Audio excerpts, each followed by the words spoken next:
Hi, I'm Stacey Keene. My new book, The Nazi Housewife of Queens, New York, is out, and it's between Christmas and New Year's, and I thought I would share some movies since folks might be at home, relaxing, watching some films, maybe looking for something off the beaten path. And I'm just going to share some movies that influenced my book or are related to some of the themes in my book. And I'm going to talk about The Boys from Brazil, which came out in 1979. It was based on a book, and it is stacked with old Hollywood talent. It has Gregory Peck, James Mason, and Laurence Olivier.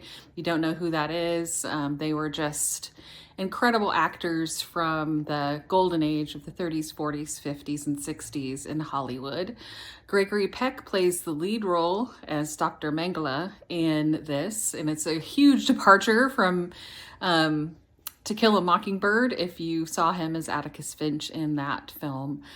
He's really fantastic in it. And the movie kind of relates to my book in the sense that there's a character named Frida Maloney, which is based on the true woman, the camp guard that my book is also based on. And in the 70s, this would have been a story that people had seen in the news. So people would have understood that, Frida Maloney was an American citizen who was a Nazi concentration camp guard, and she sort of has a cameo sort of scene with Laurence Olivier in this movie.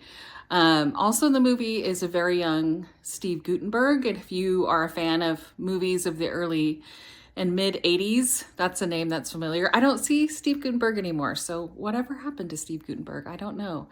But it's a really interesting film. The premise is very interesting. It's post-World War II. It's about what the Nazis would be doing in South America and Dr. Mengele in specific.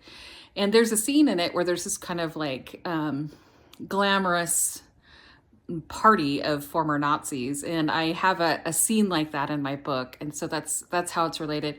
But I would highly recommend the movie. It's a little bit bonkers, and there's some production values that are a little different because it was the 70s, but check it out. It's called The Boys from Brazil.